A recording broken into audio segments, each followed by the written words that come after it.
hamper NBA's European expansion plans. London, app. If Adam Silver learned one thing from his latest trip to London, it's that the appetite for more NBA games remains huge around Europe, and the rest of the world.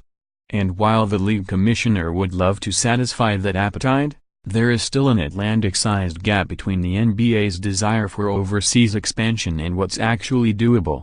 So while the NFL continues to stage multiple regular season games each year in London, albeit cutting the number from 4 to 3 next season, European basketball fans may have to continue to settle for just one.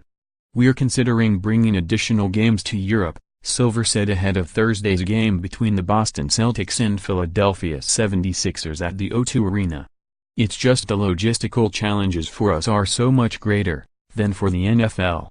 The demand is there and the interest is there. It's really more a question of our schedule and whether we can make it work."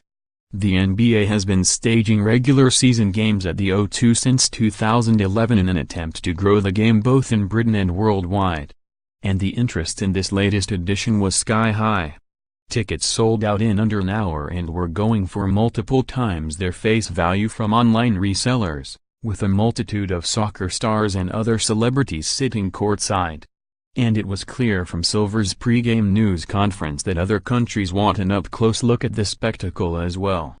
Journalists from Australia, France, Germany, Turkey and Africa all had the same question: when will the NBA bring regular season games to their part of the world?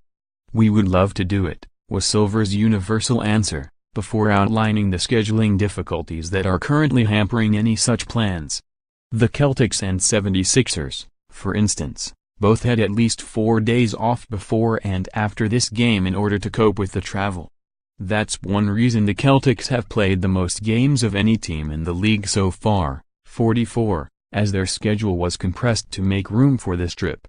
The 76ers have played the fewest games of any team, 39, and have the busy part of their season yet to come. When you build some buffer around this game in the middle of the season, it requires compressing the schedule in other parts of the season. And the more teams we bring, the more scheduling difficulties we have, Silver said. This game, as you all know, sold out in less than an hour, and the reason it even took 52 minutes was the limitation of technology in terms of how fast people could enter their credit cards and buy the tickets. We could easily sell out 2 games, 3 games, 4 games. Silver pointed to state-of-the-art arenas in Paris and Berlin as possible venues for future regular season games, but said he couldn't offer a specific calendar for when it might happen. Sixers center Joel Embiid hopes it happens soon, though. The Cameroon native said he loved the experience of playing internationally, despite having a subpar game with 16 points in Philadelphia's 114-103 loss. "For me to come here, I appreciate these types of moments. I'm really upset with myself that I didn't have a good game," Embiid said. "I really want to come back to change that. But I feel that it's a good opportunity, and the last couple of days that I've been here I loved it. I hope in the future we get the opportunity to come back for another game so I can have a better one and win the game."